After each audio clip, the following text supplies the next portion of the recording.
पानी में तैरता है? आया ना बोलो। गाय तैरती है?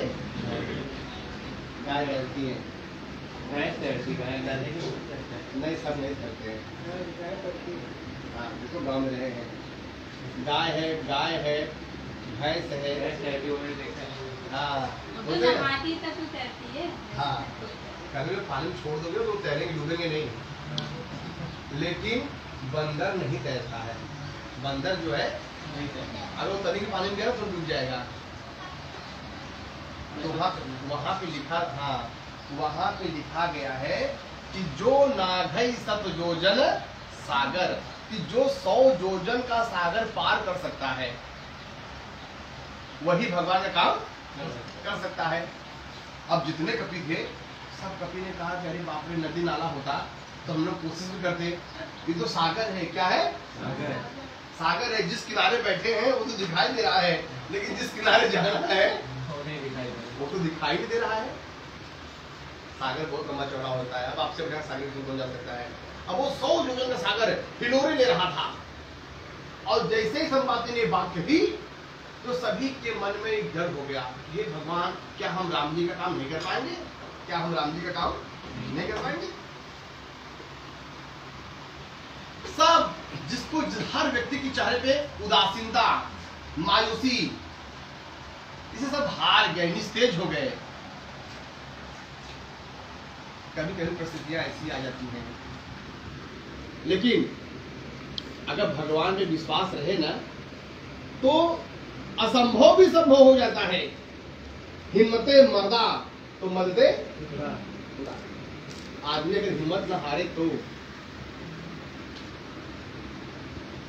समस्याएं तो उनके जीवन में भी आई जिनके जीवन में हनुमान जी बैठे थे। उनके जीवन में समस्याएं तो उनके जीवन में भी आई, और समस्याएं हमारे भी जीवन में है। ऐसा कोई व्यक्ति नहीं है जो समस्याओं से घिरा हुआ। हाँ, उसी में जिसका विवेक जागृत है, जिसने बढ़िया लोगों का संग किया है, जिसने सज्जनों का संग किया है, अनुभवी पुरुषों का आशीर्वाद लिया है, ऐसे व्यक्ति से समस्याएं कोसों दूर रहती हैं, क्योंकि उनको पता होता है कि कौन कौन सी समस्या का क्या क्या इलाज है, क्या क्या समाधान है।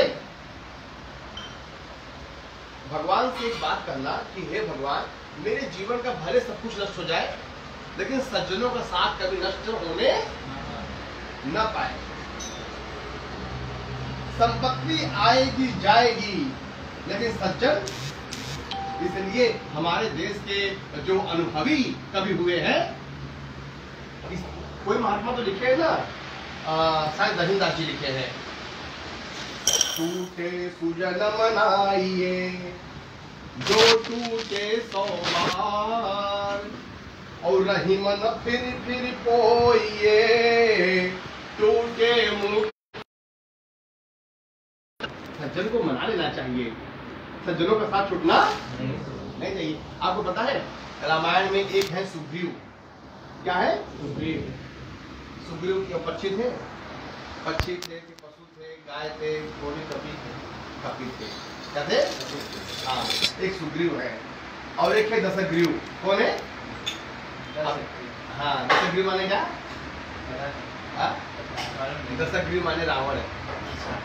दशग्रीव माने हाँ दशानन। ग्रीव माने एक कंठ, ग्रीव माने ओम नीलग्रीवाः सिद्धकंठाः, एक ग्रीवा, ठीक है ना? नारायण। एक है दशग्रीव और एक है सुग्रीव। दोनों में क्या अंतर है पता है? मुझे क्या अंतर है? सुग्रीव जो है वो सुनो अब मैं बताता हूँ बेटा। अब मैं तुमको एक ही घंटे के अंदर सोच रहा हूँ कि मैं 15 साल का अनुभव डाल दूँ। क्या पता मैं डाल पाऊंगा नहीं डाल पाऊंगा। सुग्रीव का जब परिचय होता है रामायण में, तो सुग्रीव के पास कुछ भी नहीं था, न घर है, न द्वार है, न पत्नी है, सब कुछ हर लिया, हर लेने से सर्वस्वनारी। सुग्रीव का सब कुछ हरण हो गया था। किसने हरण किया था? बाली ने। कुछ भी नहीं था सुग्रीव के पास। और ध्यान देना, दशग्रीव जब दशग्रीव का नाम आता है तो दशग्रीव के पास सब कुछ था। क्या था? अपार संपत्ति, अरबों खरबों की अपार संपत्ति, अपार रथ, घोड़ा, हाथी, कनक कोट विचित्र मणिकित सुंदर यातना घना चौहट हट सुभट विचार ऊर बहुविधि बना गजबाज खच्चर निकर पदचर रथ बरूथई को गने बहुरूप निश्चर जूथ अति बल से न वर्णत नहीं बने। माने इतना था, इतना था, इतना था कि वर्णत उसका वर्णन। और एक है दशक, एक है सुग्रीव। सुग्रीव ठन गोपाल है। क्या है?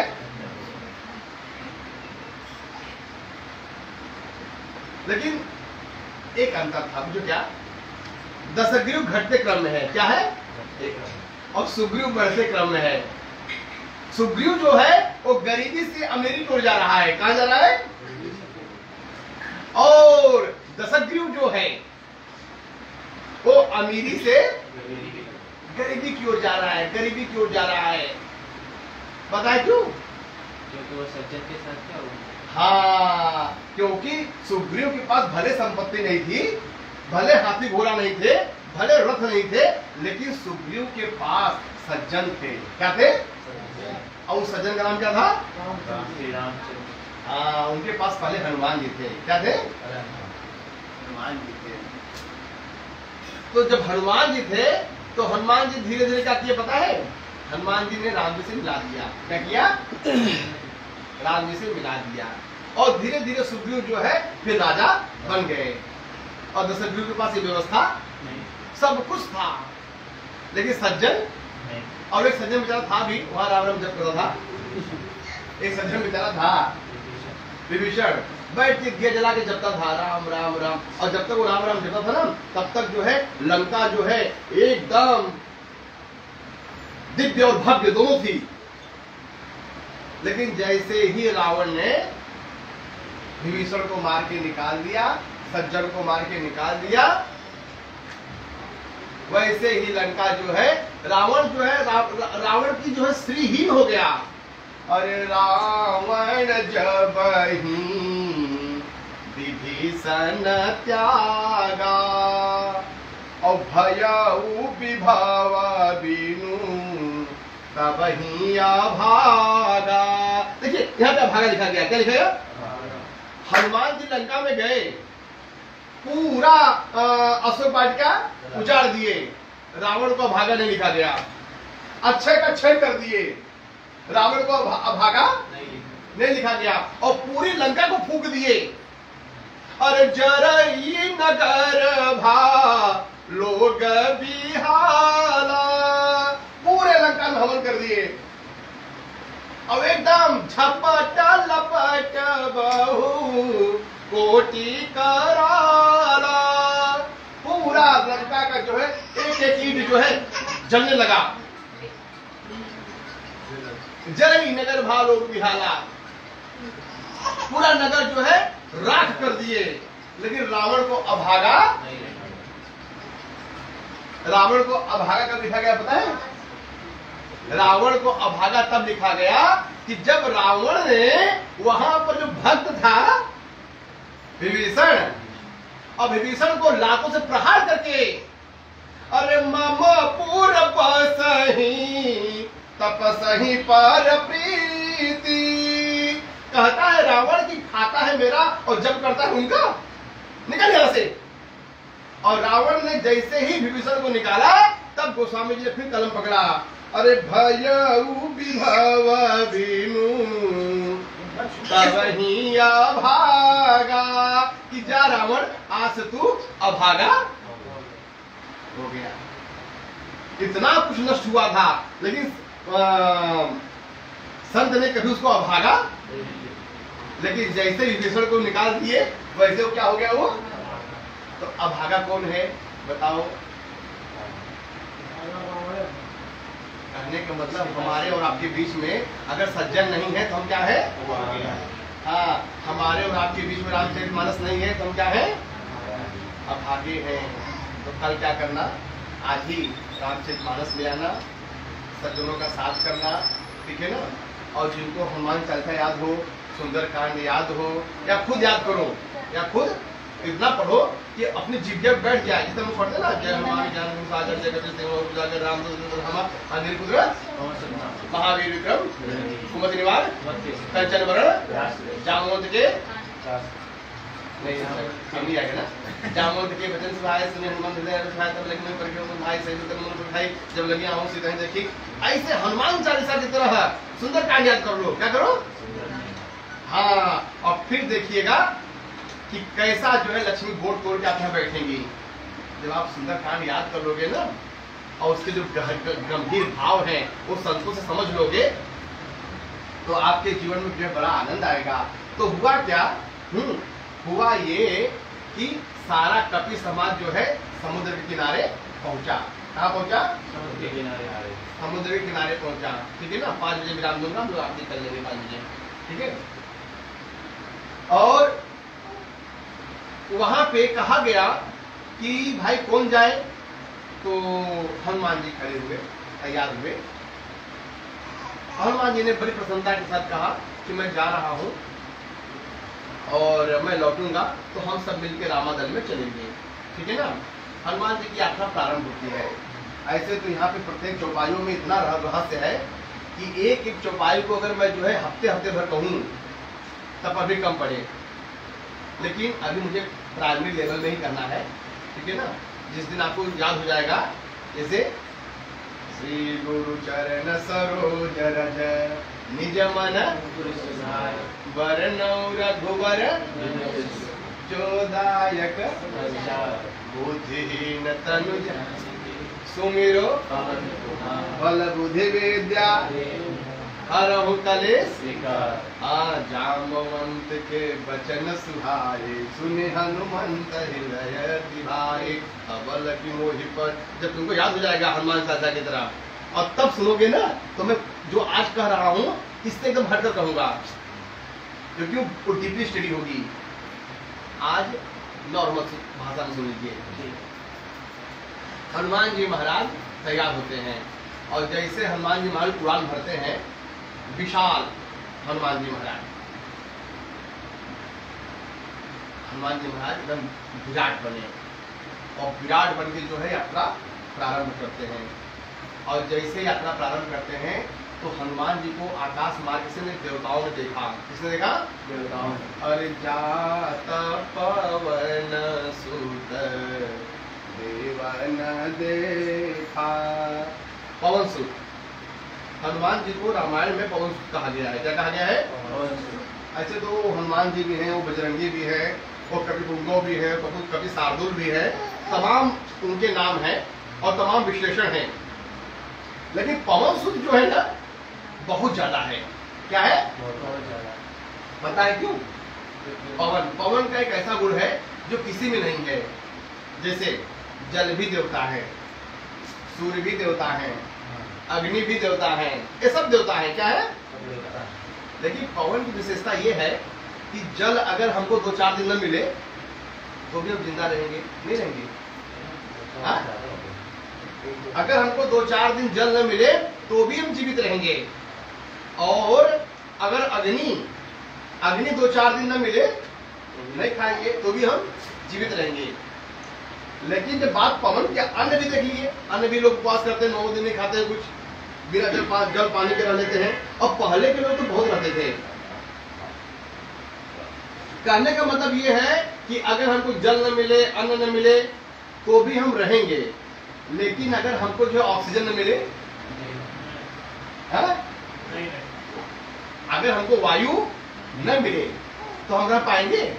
5 मिनट के लिए पवन देव निकल जाए पृथ्वी से, कितने मिनट लिए? तो हम लोग जितने यहाँ पे बैठ के जब रहे थे ना बढ़िया से, मैं जो है बढ़िया से बोल रहा हूँ और बढ़िया से सुन रहे हो, सबका दम घुटने लगेगा और सब जो है आज पर बाय लग जाएगा। तो बिना पवन के हम नहीं कर सकते हैं। इसलिए उसी तरह हनुमान जी क्या है? हनुमान जी प्राण वायु हैं। क्या है? प्राण वायु, सबके प्राण हैं, हमारे भी प्राण हैं और रामायण में जितने लोग हैं उन सबके प्राण हैं। क्या है? राम जी के प्राण हनुमान जी, लक्ष्मण के प्राण हनुमान जी, भरत के प्राण हनुमान जी, सीता जी के प्राण हनुमान जी। कैसे हुए ये भी सुन लीजिए। इसी कथा विराम दूंगा। एक बार क्या हुआ, जब भगवान श्री रामचंद्र जी का राज्याभिषेक हुआ और राज्याभिषेक बड़े धूमधाम से हुआ और जितने कपि थे सारे कपि की विदाई होने लगी धीरे धीरे। जब राज्याभिषेक हो गया 2-4-6 महीना बीता तो सबकी विदाई होने लगी। सुग्रीव की विदाई हो गई, जामवंत की विदाई हो गई, अंगद की विदाई हो गई, सारे कपियों की विदाई हो गई। समझो, सारे कपियों की विदाई हो गई। अब हनुमान की जब विदाई की बारी आई तो हनुमान को कौन विदा करे? तो राम जी की हिम्मत नहीं पड़ी। राम जी ने धीरे से जो है सीता जी से कहा कि सीते एक काम करो, हनुमान को तुम विदा कर दो, हनुमान को तुम विदा कर दो। तो भगवती सीता जी ने कहा कि प्रभु आप मुझसे सब काम करवा लीजिएगा लेकिन हनुमान जी की विदाई मुझसे मत करवाइए। मैं हनुमान जी को अयोध्या से विदा होने के लिए नहीं कर पाऊंगी। पता है आपको, अरे आपके वियोग में मेरी क्या हालत है लंका में। अशोक वाटिका के नीचे रावण जब भी आता था धमकी देके जाता था। हाँ, और एक दिन तो ऐसा हो गया कि वो आया तलवार निकाल लिया, चंद्रहास हरुमम परितापम। हाँ, रावण की तलवार का नाम है चंद्रहास। क्या नाम है? हाँ, वो आया अब कहता है भगवती को, अरे मास दिवस जो कहा न माना और तो मैं मार भी गाढ़ी की कृपाणा है ना। अगर 1 महीने के अंदर हमारा कहा नहीं मारा तो हम कृपाण से जो है 4 टुकड़ा कर देंगे। ऐसा हो गया नारायण। और उस दिन क्या हुआ, भगवती सीता जी को बड़ा दुख हुआ। तो भगवती सीता जी क्या की, रोते रोते जो है विनती करती है कि अय आकाश के तारों, अय जो है माने अग्निदेव, कुछ ऐसी कृपा कीजिए कि अग्नि प्रकट हो जाए और मैं अपने प्राणों की आहुति दे दूं। आनी काठर चीता बनाई अम्मा तो अनल पुनी देहूं लगाई कि अय मां लकड़ियां इकट्ठा करो, चिता बनाओ और अग्नि प्रकट करो और मैं उसमें जो है आहुत हो जाऊं, स्वाहा हो जाऊं। तो पता है आपके वियोग में मेरे प्राण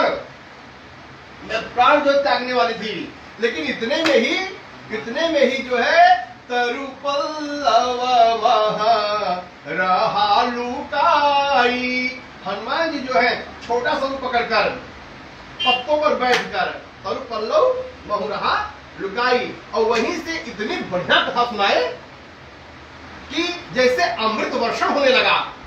मैं तो विरह अग्नि में जो है तप थी, झुलस गई थी, लेकिन श्री हनुमंत जी ने इतनी बढ़िया कथा कही कि श्रवणामृत जेहि कथा सुहाई।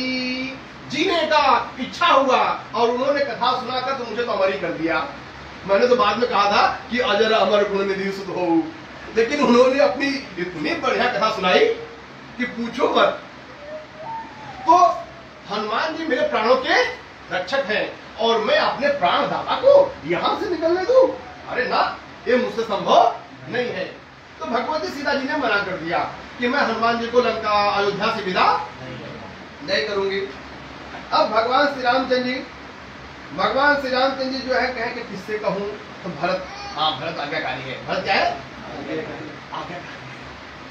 श्री भरत जी के पास गए और सारे भाई तो वास्तव में राम जी के तो सारे भाई, राम जी का पूरा परिवार और पूरी प्रजा बड़ी आज्ञाकारी है। अति प्रिय मोही यहाँ के वासी, पूरी अयोध्या के लोग जो है भगवान को बहुत प्रिय हैं और हम लोग भी प्रिय हैं, बढ़िया काम करेंगे तो। हाँ, तो श्री राम भगवान को सभी प्रथा, भगवान खाली कुछ लोग पसंद नहीं है, जो झूठ बोलते हैं, जो धर्म का पालन नहीं करते हैं, माता पिता की सेवा नहीं करते हैं, संतों की सेवा नहीं करते हैं, गाय को जो है पशु मानते हैं। हाँ, ऐसे लोग भगवान को प्रिय नहीं है। तो भरत जी के पास गए, ठीक है ना। अब भरत जी के पास जब गए तो भरत जी से कहे, भैया भरत एक काम बताऊं, करोगे? कहे हाँ बताइए भैया, एक काम का 1000 काम बताइए ना, हम तो तरसते हैं, क्या कुछ कहिए। देख भरत एक काम कर दे, सारे कपियों की विदाई हो गई है, ये हनुमान जी की विदाई अभी तक, हनुमान जी को अयोध्या से विदा कर दे, वो भी जाए अपने स्थान। तो भरत जी ने कहा, भाई तो भैया क्या कह रहे हो, हनुमान जी की विदाई और मैं, अरे बाप रे, ये मुझसे संभव नहीं है, आप सारे काम करवा लीजिए मुझसे। देखिए हनुमान जी को अयोध्या से विदा करने वाली बात ये संभव नहीं है। कहीं क्यों, कहीं पता है आपके वियोग में क्या हुआ था, कहीं क्या हुआ था, कहीं भैया आपके वियोग में जब आपने कहा था कि 14 साल में आ जाऊंगा, तो यहाँ पे एक सेकंड कैसे बीता है वो मैं जानता हूँ। और वो जो अंतिम सेकंड था, रहा एक दिन अवधि आधारा और समझत भरत, जब वो अंतिम दिन रह गया था उस दिन, अरे कारण कवन नाथ नहीं आयु। जब आपके कोई प्रियतम, कोई प्रेमी मित्र बोल दे कि मैं 6 बजे आऊंगा और 8 बज जाए न आए, तो उसमें कैसा बीतेगा। मान लो आपको फोन है, लोग फोन करके पूछ लेंगे भैया कहाँ हो, मन को धैर्य करेंगे। जिसने फोन नहीं हुआ था उस दिन कैसा होता था, हमको याद है नाहुआ में जब कोई घनिष्ठ व्यक्ति आते थे ना, हम लोग दौड़ते पिछवाड़े करके दिखाते थे बीटे पे, अरे सूर्यास्त हो गए अभी तक आए नहीं, कहाँ होंगे, कौन देश में होंगे, कैसे होंगे, भगवान जाने। उस समय की बात। तो श्री भरत जी जो बहुत व्याकुल हुए जब भगवान श्री रामचंद्र जी जिस दिन अयोध्या में आना था, आगमन था, तो और भरत जी का संकल्प था, क्या संकल्प पता है कि अगर राम जी को आने में 1 दिन भी लेट हुआ, 1 घंटा भी विलंब हुआ, तो सरजू किनारे वो चिता लगाए थे। क्या लगाए थे कि इस चिता में मैं बैठ जाऊंगा। तो भरत जी अपने प्राणों को जो है त्यागने वाले थे, और इतने में जो है राम विरह सागर महा, राम विरह रूपी सागर में भरत डूबने वाले थे। राम विरह सागर महा भरत मगन मन हो, विरह रूपी सागर में भरत रूपी जीव डूबने ही वाला था। इतने में विप्र रूप धरि पवन सुत आई गयौ जनपुर। जैसे कोई डूबने वाला हो और इसमें कोई बड़ा जहाज आ जाए और उसको पकड़ के जहाज में, भरत जी की स्थिति यही हुई कि भरत जी डूबने ही वाले थे विरह सागर में। इतने में विराट जहाज के रूप में जो है श्री हनुमान जी आ गए, और आके जो है हनुमान जी लगे भगवान की रामचंद्र गुण, लगे भगवान की गाथा कहने, कथा कहने लगे। और जब बढ़िया बढ़िया कथा सुनाए तो भरत भैया को जीने का मन हुआ। और क्या कथा सुनाए थे पता है, हाँ अरे भरत चिंता मत करो, अरे रिपुरा न जीती सुजस सुर गावत, और सीता अनुज सहित प्रभु आवत। भरत जी को रसमय कथा सुनाने लगे, और भरत जी को भी जो है जीवन जीने का मन हुआ। और भरत जी ने कहा कि एक काम करो हनुमान जी, एक बात है, ना ही न तात उऋण में तो ही, आपने इतनी अच्छी कथा सुनाई है, मैं तो इससे उऋण हो ही नहीं पाऊंगा। और जब दिवालियां निकालना ही है तो छोटे रुपए में क्यों निकालूं, बड़ा रुपए कर्जा लेके निकालूं। हाँ, तो अब प्रभु चरित सुनावा हूँ मोही, क्योंकि मैं आपसे उऋण तो हो नहीं पाऊंगा, और जब कर्जा बनना ही है तो छोटा मोटा कर्जा क्यों लूं, अरबों खरबों का लूं, है ना। तो उन्होंने कहा कि अब मुझे कथा सुनाइए, और हनुमान जी महाराज जो श्री भरत जी कथा सुनाते हैं। और फिर क्या होता है कि कहने का मतलब यह है कि भरत जी को भी जीवन किसने दिया, हनुमान जी ने। तो भरत जी ने कहा कि तो मेरे भाई, मेरे तो प्राण निकलने वाले थे, लेकिन उन्होंने मुझे बचा लिया, इसलिए मैं जो है हनुमान जी को विदा नहीं करूंगा। अच्छा, भगवान श्री रामचंद्र जी हताश हुए कि सीता जी को कहा उना कह दी, भरत जी को कहा तो उना कह दी। हाँ, लक्ष्मण मेरा अभिन्न अंग है। लक्ष्मण क्या है, हाँ, लक्ष्मण कभी ना नहीं बोल सकता। तब वो लक्ष्मण जी के पास गए, और जो विनती जो सीता जी से कहे थे, जो भरत जी से कहे थे, वही लक्ष्मण जी से भी कह दिए। अब लक्ष्मण जी सुने तो सर पीट लिए। लक्ष्मण जी कहने कहा सुनो सुनो, सीता जी और भरत जी के प्राण निकलने वाले थे, ठीक है ना, मेरे तो निकल ही चुके थे। मेरे तो अगर ये हनुमान जी जो संजीवनी बूटी न लाए होते हाँ, तो मैं तो बचता ही नहीं, तो मैं भी अपने प्राणदाता को जो है अयोध्या से निकलने के लिए नहीं कर सकता हूँ। तो सारे भाइयों ने राखे सकल कपिन का प्राणा, पूरे रघुवंश का और पूरे कपि समाज के प्राण वायु कौन है? हनुमान जी महाराज। इसलिए गोस्वामी जी बार बार उन्हें कहते हैं क्या कि जात पवन सुत देवन देखा। पवन सुत जो है आज प्रस्थान किए हैं लंका की तरफ, और कैसे प्रस्थान करते हैं और वहां जाकर क्या क्या होता है इसकी चर्चा हम फिर कभी करेंगे। इन्हीं शब्दों के साथ कथा को विराम। बोलिए सियावर रामचंद्र की जय, पवन सुत हनुमान की जय, गुरुदेव भगवान की जय। आरती। आप लोगों को कुछ कथा समझ में आई?